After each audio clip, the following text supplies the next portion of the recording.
out of the way. Mac and his partner moved on and were confronted by another of the terrorists who had fired at the SAS men as they entered. They returned fire and he staggered into a back room. The lessons of the killing house are followed with a practiced ruthlessness that belies the glamorous image of the Black Knights. When we came into the room, once we could actually see the terrorists, the guy was armed, so you've got no option, you've got to shoot him. You can't just stop and say, oh, excuse me, would you like to surrender? You know, I mean, the guy's already fired shots because he'd fired at us anyway, so you know his intentions. He's still got a weapon in his hand, so you've got no option. You've got to shoot. Such life and death decisions have effectively been taken in advance during killing house training. Through training, you don't even have to aim the weapon using the eye. You use what's called instinctive shooting. Instead of aiming the weapon up here, you actually point it, and again you've got an added aid with the torch. Where the torch beam hits, that's when the rounds will hit.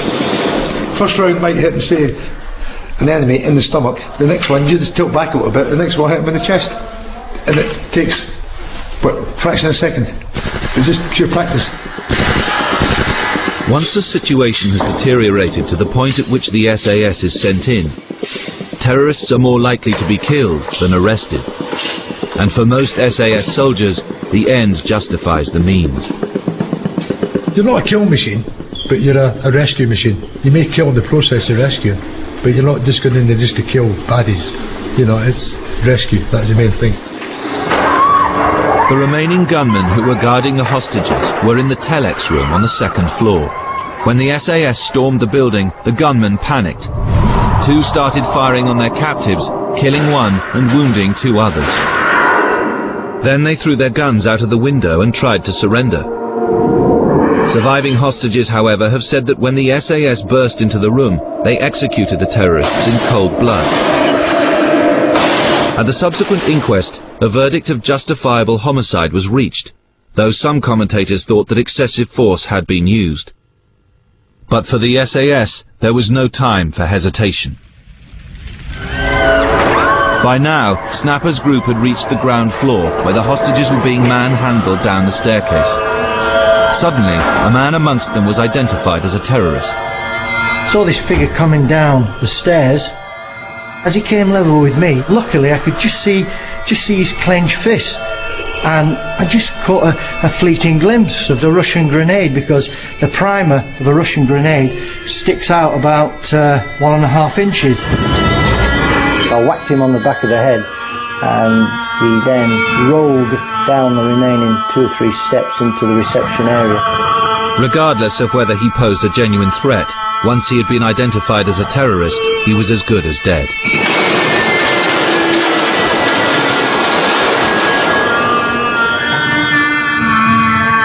When you get into a situation like that, you can't afford to hesitate. That's why some of the terrorists got so many bullet holes in them, because the tactic is everybody opens fire, so that you're not looking at each other and going, who's going to pull the trigger first? Because in that split second, the pin's out of the grenade and it's rolling along the floor. You just can't afford to hesitate with these people. The siege was over. 5 of the terrorists had been killed. The remaining 1 was captured and is still in prison in the UK. Of 26 hostages originally taken, 5 were released during the siege. 2 were killed by the terrorists and 19 were rescued. After the siege, I actually felt a sense of victory. There was this overall feeling of a job well done. But would the SAS be answerable for the use of excessive force? One person was uniquely thrilled by the testosterone-charged rescue of 19 innocent lives. She wanted to congratulate the SAS personally. The doors at the end of the conference room suddenly burst open, and there's Maggie Thatcher. She stormed in like a Caesar returned to the Senate.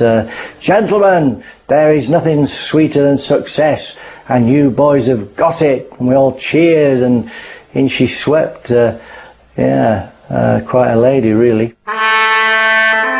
From then on, the SAS became her boys, and the niceties of whether the SAS had gone too far were quickly swept aside.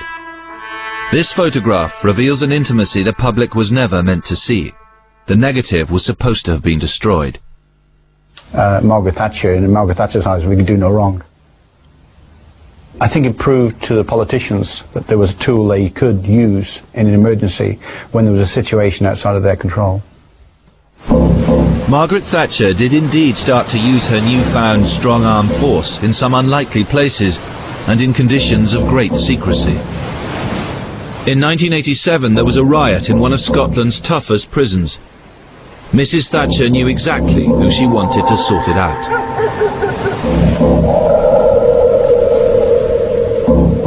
Hard by the sea on the northeast coast of Scotland, some 30 miles north of Aberdeen, stands one of the country's most forbidding prisons. Peterhead is home to Scotland's hardest criminals. It has a history of disturbances and violence. Peterhead prison was different because any prisoner that caused trouble in other jails was sent to Peterhead. And as you know, if you put a bad apple in a barrel of apples, it goes bad. So if you put all the bad apples in one place, it's going to get worse. Jackie Stewart was on duty on September the 28th, 1987, when 50 of Scotland's most dangerous prisoners rioted and took control of D Wing. He was 56, close to retirement, and not in the best of health, having only one kidney. The prisoners took him hostage. Was taken into the cell, quite a few prisoners in the cell, then other 4 came in with hoods on and told us to put our head under the bed. And they started laying into us with table legs. I didn't feel anything because I was shouting, screaming, and I never felt any pain. But then eventually some prisoners shouted, "That's enough." And by this time they were trying to break into the attic. Most of the prisoners gave themselves up after a few hours, but 4 hardliners held out. 2 were murderers, 1 an armed robber. With Jackie as hostage, they holed up in the eaves and then smashed through the tiles onto the roof itself. The officer being held hostage has been brought out onto the roof by the prisoners who are holding him. Meanwhile, senior officers at SAS headquarters were taking an unusual interest in what would normally have remained a matter for the prison service and the police. Sergeant Peter Ratcliffe speaks for the first time about the regiment's role in the events that followed. I wasn't aware of anything about Peterhead really until the phone rang and it was a squadron commander. And he said, "I'm going north." And I was completely flummoxed by, and he said, "Put the TV on." So I put the television onto CFAX. So you do then take an active interest. Prison staff are continuing a dialogue with the prisoners in an effort to secure the release of the officer. After 5 days, negotiations with the prisoners were getting nowhere. Graphic television pictures showed how Jackie was being threatened and abused. It was terrible watching. I've told people before, it was the strangest thing. We never sat at the TV. We all stood. We couldn't sit. Given the danger that Jackie Stewart was in, the governor judged that it would be too risky to send in prison officers to try and overpower the hostage takers. I remember the chief constable saying to me, "Are you going to storm the place?" I said, "Not in 100 years. If we get through and Jackie's 30 or 40 yards away with this guy with a knife at his throat, what's his chances going to be?" And my job was to try and keep him alive, not take chances on his life. So there's no way. I told the chief constable, "No, I'm not going to storm the place." So that's perhaps when it moved on to different areas. Such a blatant breakdown in law and order was particularly embarrassing for the Conservative government. Their annual party conference was due to begin the very next week. Mrs. Thatcher wanted the riot ended. Despite objections from the Director of Special Forces and the Home Secretary, she had no qualms about breaking the taboo against using military force to solve civilian problems. It could actually set a precedence of sending in other SAS